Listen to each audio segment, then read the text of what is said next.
Hello everyone, welcome back to my channel. ಹಲಸಿನಕಾಯಿ season ಮುಗಿಯೋದಕ್ಕೂ ಮೊದಲೇ ಈ ರೀತಿಯಾಗಿ ಒಂದು ಸಿಂಪಲ್ ಹಲಸಿನಕಾಯಿ ಕಬಾಬ್ ರೆಸಿಪಿ ಟ್ರೈ ಮಾಡಿ. ನಿಜವಾಗ್ಲೂ ತುಂಬ ಇಷ್ಟಪಡ್ತೀರಾ. ತುಂಬ ಡಿಫ್ರೆಂಟ್ ಆಗೂ ಇರುತ್ತೆ, ಸಖತ್ ಟೇಸ್ಟಿಯಾಗಿ ಕೂಡ ಇರುತ್ತೆ. ಇದನ್ನ ಊಟದ ಜೊತೆಗೂ ತಿನ್ಬೋದು, ಇಲ್ಲಾಂದ್ರೆ ಹಾಗೆ ಸ್ನ್ಯಾಕ್ಸ್ ಥರನೂ ತಿನ್ಬೋದು.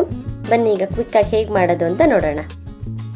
ಇವತ್ತಿನ ಈ ಹಲಸಿನಕಾಯಿ ಕಬಾಬ್ ಮಾಡೋದಕ್ಕೆ ನಾನಿಲ್ಲಿ ಒಂದು ಮೀಡಿಯಂ ಸೈಜ್ ಆಗಿರೋಷ್ಟು ಹಲಸಿನಕಾಯಿ ತೊಗೊಂಡಿದ್ದೀನಿ.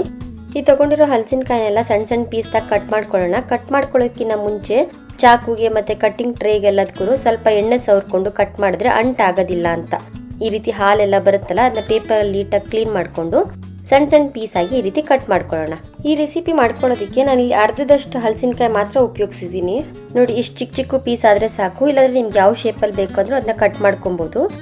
ಈಗ ಕಟ್ ಮಾಡ್ಕೊಂಡಿರೋ ಹಲಸಿನಕಾಯಿನೆಲ್ಲ 1-2 ನಿಮಿಷ ಆಗುವಷ್ಟು ಅದನ್ನ ಚೆನ್ನಾಗಿ ಕುದಿಸ್ಕೋಬೇಕು. ತುಂಬಾ ಬೇಯಿಸ್ಕೊಳ್ಳೋದೆಲ್ಲ ಏನಿಲ್ಲ. ನೋಡಿ, ಕಟ್ ಮಾಡ್ಕೊಂಡಿರೋದನ್ನೆಲ್ಲ ಒಂದು ಪಾತ್ರೆಗೆ ಹಾಕಿ 1 ದೊಡ್ಡ ಲೋಟ ಆಗುವಷ್ಟು ನೀರು, ಒಂದು ಸ್ವಲ್ಪ ಆಗುವಷ್ಟು ಅರಿಶಿನ ಮತ್ತು ಒಂದು ಅರ್ಧ ಸ್ಪೂನ್ ಆಗುವಷ್ಟು ಉಪ್ಪು ಹಾಕೊಂಡಿದ್ದೀನಿ. ಇದನ್ನೆಲ್ಲ ಒಂದ್ಸತಿ ಮಿಕ್ಸ್ ಮಾಡಿ ಒಂದು 2-3 ನಿಮಿಷ ಅದನ್ನ ಕುದಿಸ್ಕೊಂಡ್ರೆ ಸಾಕು. ನೋಡಿ, ಈ ರೀತಿ ಕುದೀತಾ ಇರುವಾಗ ಅದನ್ನ ಆಫ್ ಮಾಡ್ಕೊಂಡ್ಬಿಡೋಣ. ತುಂಬಾ ಬೇಯಬೇಕು ಅನ್ನೋದೆಲ್ಲ ಏನೂ ಇಲ್ಲ.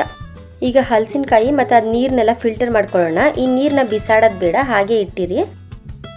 ಈಗ ಕಬಾಬ್ ಪೌಡರ್ ರೆಡಿ ಮಾಡ್ಕೊಳ್ಳೋಣ. ಒಂದು ಬೌಲ್ಗೆ 1/4 ಸ್ಪೂನ್ ಆಗುವಷ್ಟು ಅಚ್ಚ ಖಾರದ ಪುಡಿ, 1 ಸ್ಪೂನ್ ಆಗುವಷ್ಟು ಧನಿಯಾ ಪುಡಿ, 1/4 ಸ್ಪೂನ್ ಆಗುವಷ್ಟು ಅರಿಶಿನದ ಪುಡಿ, ಅರ್ಧ ಸ್ಪೂನ್ ಆಗುವಷ್ಟು ಗರಂ ಮಸಾಲ, ಇನ್ನೊಂದು ಅರ್ಧ ಸ್ಪೂನ್ ಆಗುವಷ್ಟು ಮೆಣಸಿನ ಪುಡಿ, ಮತ್ತೊಂದು ಅರ್ಧ ಸ್ಪೂನ್ ಆಗುವಷ್ಟು ಉಪ್ಪು ಹಾಕೊಳ್ಳೋಣ.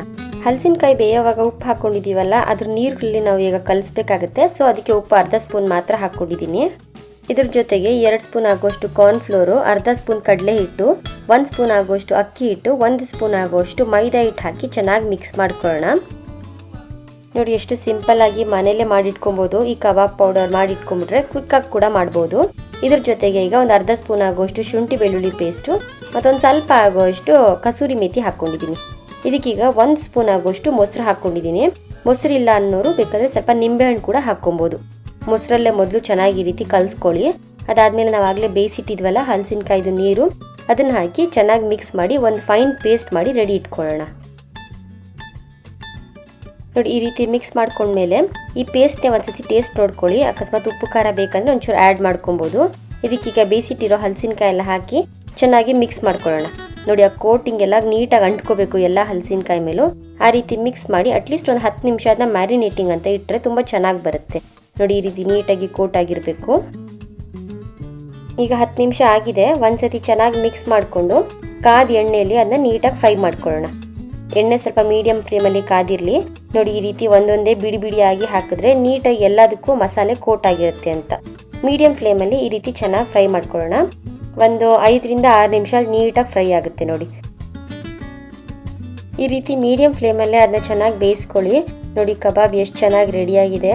ಒಂದೊಂದ್ಸತಿ ಮಸಾಲೆ ಮತ್ತೆ ಒಳಗಡೆ ಹಾಕಿರೋ ಹಲಸಿನಕಾಯಿ ಎಲ್ಲ ಸಪ್ರೇಟ್ ಆಗಿಬಿಡುತ್ತೆ. ಆ ರೀತಿ ಎಲ್ಲ ಏನೂ ಆಗೋದಿಲ್ಲ. ಮಸಾಲೆ ಎಲ್ಲ ನೀಟಾಗಿ ಕೋಟ್ ಆಗಿರುತ್ತೆ. ನೋಡಿ, ಇದೊಂಥರ ವೆಜಿಟೇರಿಯನ್ ಕಬಾಬ್ ಅಂತಾನೂ ಕರೀತಾರೆ. ನೋಡೋದಕ್ಕೆ ಪಕ್ಕ ನಾನ್ ವೆಜ್ ಥರ ಇರುತ್ತೆ, ಬಟ್ ತಿನ್ನಕ್ಕೆ ಮಾತ್ರ ತುಂಬ ರುಚಿಯಾಗಿರುತ್ತೆ. ಇದು ವೆಜಿಟೇರಿಯನ್ ಕೂಡ, ವೆಜ್ ಕಬಾಬ್ ಅಂತ ಕೂಡ ಕರಿಬೋದು. ನೀವು ಈ ಸಿಂಪಲ್ ರೆಸಿಪಿನ ಒಂದ್ಸತಿ ಟ್ರೈ ಮಾಡಿ ಹೇಗೆ ಬಂತು ಅಂತ ಕಮೆಂಟ್ ಮಾಡಿ ತಿಳಿಸಿ. ಹೀಗೆ ಸಿಂಪಲ್ ಅಡುಗೆ ಸೂಪರ್ ಟೇಸ್ಟ್ ಆಗಿ ನನ್ನ ಚಾನಲ್ನ ಸಬ್ಸ್ಕ್ರೈಬ್ ಮಾಡ್ಕೊಳ್ಳಿ. See you in the next video. Thank you.